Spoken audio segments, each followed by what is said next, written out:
Billy here again. So I've decided to make this other wee video to follow up on that first one for this group that's going to be starting at Enlighten just shortly.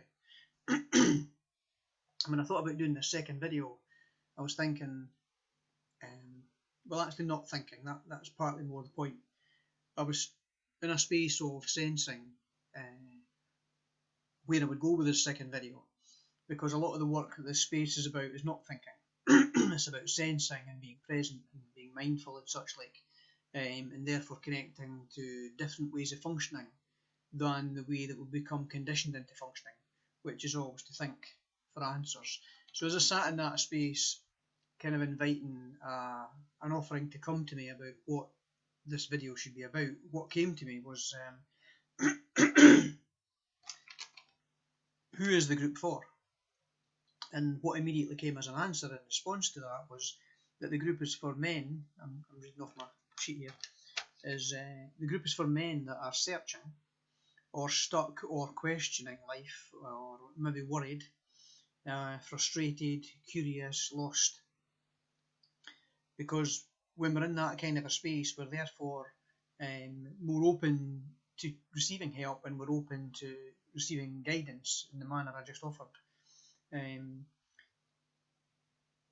But from somewhere outside of our normal functioning, as I was saying, which is usually to start thinking about stuff.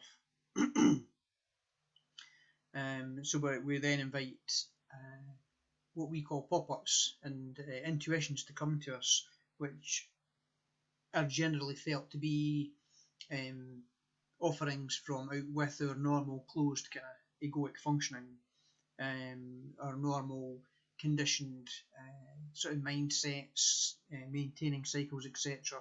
The whole psychological kind of egoic, the way that we generally function, which is usually centered around self-survival and self-reliance, etc. So that's part of who the group is for. So the reason for this being what this group is about is because this is when we're in that kind of space, we're curious or frustrated or feeling stuck in life or lost, wondering what life's really about and what's the point and all the rest of it. When we find ourselves in that kind of space, then we're generally in a state of psychological disturbance. If that really begins to get a hold of us and become quite chronic, and that's then when we're in a state of demise of our mental health as a consequence of that. Another context for the group then that we're seeing a lot of in society is things like depression. There's a lot of people talking about feeling depressed and anxious. Anxiety is a big issue. Low self-worth, low self-esteem, stress, etc. Because these things are also about poor mental health and take us further into poor mental health. So what else have I got here? So with the right kind of help then, and that's the type of thing that I'm offering in this space, to look at all of this and deal with it so that we can work with it better. As I'm saying, is the space I'm offering. So what I should be then maybe saying is, instead of that, as an alternative to that, what ends up happening is that we cope. We use certain things to cope and medicate ourselves in all sorts of less productive ways than what I'm offering here. And in general, that tends to be through distracting ourselves. So that distraction usually takes the form of either numbing ourselves to switch off from it and get a rest from it, or stimulating ourselves.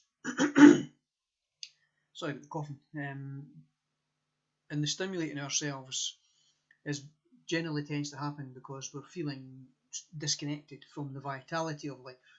Life's flat and numb, and there's nothing enlivening about life for us. So we then can seek to stimulate rather than numb. The numbing can be because there's the opposite, too much stimulation, which is something more detailed that I'm not going to go into right now. So ways that we can do this that are less productive would be, drinking alcohol, taking drugs, for instance, spending a lot of time sleeping, We can eat to re-stimulate ourselves and to have some kind of intimacy in our life, which is with the food, which can then often lead to eating more and more richer food, which is sometimes not healthy for us. And so what we're often doing with food is we're trying to fill a void. But the void, it's a confusion of levels, because that void isn't necessarily a physical hunger that's for us. It might be boredom. It might be, as I'm saying, lack of sense of vitality and connection to life. And so we're trying to fill a void that's a different kind of void, let's just say. What have I got here? Spending all their time watching television or playing games, becoming a workaholic, becoming an adrenaline junkie, which quite often happens. A lot of people get caught up in, again, it's food stuff, but it's sugar for stimulation and energy drinks and such like, and even sport, which can be healthy depending on what type of sport it is.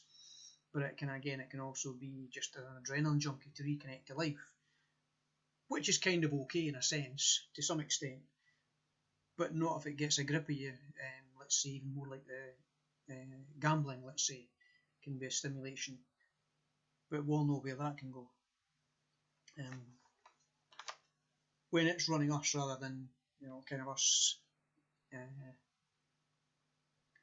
kind of dabbling in that, let's say. So the final thing I've got kind of written here in my notes is, from a different context, what we're doing here is we're actually taking ourselves off of the autopilot, the way that we've been functioning due to childhood, and we're doing that by working with the psychological disturbances, because they're the things that are pushing us in relation to, we don't want life to be feeling the way that it feels, and we want something in contrast to that. And so we look at what's disturbing and what we want in relation to the disturbance. Now we become the way that we become in childhood because we're like psychological chameleons. We adapt to survive. We're young children, and we'll take whatever form we need to in order to get our belonging needs met, our love needs met, to feel safe, secure, etc.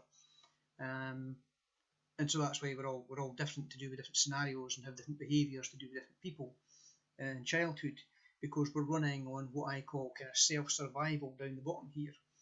But then when we get to a different place in life, kind of around midlife, let's say, we then move from simply functioning out of this self-survival mode to self-fulfillment. We want something more in life.